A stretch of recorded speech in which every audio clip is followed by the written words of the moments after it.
ನಮಸ್ಕಾರ, ನಾನು ನೇಹಾ. ನಮ್ಮನೇಲೆಲ್ಲ ಹೆಂಗೆ ಅಂದರೆ ಅರ್ಧ ಗಂಟೆ ಮನೆಯೊಳಗೆ ಬಾಯಿಗೆ ಹೋಗ್ತೀವಿ ಅಂತೆಲ್ಲ ಹೇಳಿರ್ತೀವಿ. ಇನ್ನು ಅರ್ಧ ಗಂಟೆ ಗೇಟ್ ಹತ್ರ ನಿಂತ್ಕೊಂಡು ಮಾತಾಡಿ ಮತ್ತೆ ಬಾಯಿ ಹೇಳೋ ಪ್ರೋಗ್ರಾಮ್ ನಡೆಯುತ್ತೆ. ನಮ್ಮ ಪಪ್ಪ ಫುಲ್ ಬಿಲ್ಡಪ್ ತಗೋತಿದ್ರು. ಇಲ್ಲ ಇಲ್ಲ, ನಮ್ಮ ಕಾರ್ ಥರನೇ, ಹಂಗೇನಿಲ್ಲ, ಒಂದಿನ ಓಡಿಸಿದ್ರೆ ಪ್ರಾಕ್ಟೀಸ್ ಆಗುತ್ತೆ ಅಂತ ಹೇಳ್ತಾ ಇದ್ರು. ಫೈನಲಿ ಎಲ್ರಿಗೂ ಬಾಯಿ ಹೇಳಿ ಹೊರಟ್ವಿ. ಇದು ಹಣಗೇರಿ ಕಟ್ಟೆ ದೇವಸ್ಥಾನ ಅಂತ ನಮ್ಮೂರ ಹತ್ರ ಬರುತ್ತೆ. ತುಂಬ ಪವರ್ಫುಲ್ ಆಯ್ತಾ. ಒಂದು ತಿಳ್ಕೊಳ್ಳಿ, ಇದರಲ್ಲಿ ಹಿಂದೂ ದೇವ್ರು ಕೂಡ ಇದೆ. ಎವ್ರಿ ಟೈಮ್ ವಿಡಿಯೋ ಹಾಕಿದಾಗ ಬೇರೆ ಥರ ಕಮೆಂಟ್ಸ್ ಬರುತ್ತೆ. ಬಟ್ ನಮ್ಮೂರವ್ರಿಗೆಲ್ಲ ಗೊತ್ತಿರುತ್ತೆ. ಈ ಥರ ಸನ್ ರೂಫ್ ಓಪನ್ ಮಾಡ್ಕೊಂಡು ಹೋಗುವಾಗ ನೋಡ್ದವ್ರಿಗೆ ಅನ್ಸುತ್ತೆ ಎಂತ ಜಾಲಿ ಮಾಡ್ತಿದ್ದಾರೆ ಅಂತ. ಆದ್ರೆ ರಿಯಾಲಿಟಿ ಏನು ಗೊತ್ತಾ? ಆಕ್ಚುಲಿ ರಿಯಾಲಿಟಿ ಹಿಂಗೆ ಇರುತ್ತೆ. ಓಡಿಸ್ಕೊಂಡು ಬೀಳಿಸ್ಕೊಂಡು ಅಡ್ಡಾಡ್ಕೊಂಡು ವಿಡಿಯೋ ಮಾಡ್ತಿರ್ತೀವಿ. ಇದನ್ನೆಲ್ಲ ಇತ್ತಿತ್ಲಾಗ ನೋಡ್ತಿರೋ ಭಾವಂಗ್ ಅನ್ಸಿದ್ ಒಂದೇ. ನನ್ನ ಪರಿಸ್ಥಿತಿ ಯಾವ ತರ ಇದೀನಿ ಅಂದ್ರೆ ಯಾರ ಕೈಗೂ ಸಿಗದೆ ಯಾವ್ದಾದ್ರು ಒಂದು ಅರಣ್ಯದಲ್ಲಿ ಹೋಗ್ಬಿಟ್ಟು ಗುಪ್ತವಾಗಿರ್ಬೇಕು ಅನ್ನೋ ಮಟ್ಟಕ್ಕೆ ಬಂದ್ಬಿಟ್ಟಿದೀನಿ.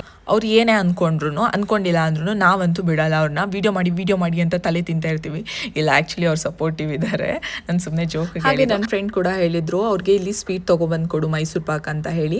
ಏನಕ್ಕಂದ್ರೆ ಅವ್ರ ಅಮ್ಮ 10 ವರ್ಷದಿಂದ ಇಲ್ಲಿ ಸ್ವೀಟ್ ತಿಂದಿದ್ರಂತ ಆಯ್ತಾ. ನಂಗೆ ಆ ಶಾಪ್ ಇನ್ನೂ ಇದೆ ಅನ್ನೋದೇ ಶಾಕು. ಅದು ಇನ್ನೂ ನೆನ್ಪಿಟ್ಕೊಂಡಿದ್ದಾರೆ. ಬಟ್ ನಂಗೆ ಸ್ವೀಟ್ ಓವರ್ ಸ್ವೀಟ್ ಅನಿಸ್ತು. ನಮ್ಮ ಬಾವ ಸ್ವೀಟೇ ತಿನ್ನಲ್ಲ. ಅವ್ರು ನಮ್ಗೆ ಉರಿಸ್ಬೇಕು ಅಂತ ಒಂದೇನೋ ಜಾಮೂನ್ ತೊಗೊಂಡ್ಬಿಟ್ಟು ಬಿಲ್ಡಪ್ ತಗೋತಾ ಇದ್ರು.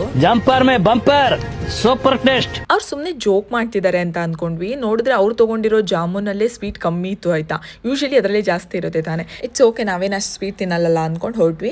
ನಾನು ಅಲ್ಲಿ ಕಣ್ಮುಚ್ಚಿದೋಳು ಚಿತ್ರದುರ್ಗ ದಾಟಾದ್ಮೇಲೆ ಎಚ್ಚರಾಗಿರೋದಾಯ್ತು. ಅಲ್ಲಿವರೆಗೂ ಪ್ರಪಂಚನೇ ಗೊತ್ತಿಲ್ಲ. ಆದರೆ ನಾವು ಊಟ ಮಾತ್ರ ಶೆಟ್ಟಿ ಲಂಚ್ ಹೋಮಲ್ಲೇ ಮಾಡೋದು. ಯಾಕಂದ್ರೆ ಅಲ್ಲಿ ಫಿಶ್ ಎಲ್ಲ ಸಿಗುತ್ತೆ, ಚೆನ್ನಾಗಿರುತ್ತೆ ಅಂತ. 7:30 ಆಗಿತ್ತು. ಸ್ಟಿಲ್ ನಾವು ಊಟ ಕಂಪ್ಲೀಟ್ ಮಾಡಿಬಿಡೋಣ, ಮತ್ತೆ ಬೇರೆ ಕಡೆ ಬೇಡ ಅಂತ ಹೇಳಿ ಊಟ ಮಾಡಿದ್ವಿ. ಅದಾದ್ರೆ ಬರುವಾಗ ಮಾತ್ರ ಇಮ್ಲಿ ಚಾಕ್ಲೇಟ್ ತಗೊಂಡೇ ತಗೋತೀನಿ. ಅದಾದ್ಮೇಲೆ ಲೇಟ್ ನೈಟ್ ಬ್ಯಾಂಗ್ಳೂರ್ ರೀಚ್ ಆದ್ವಿ.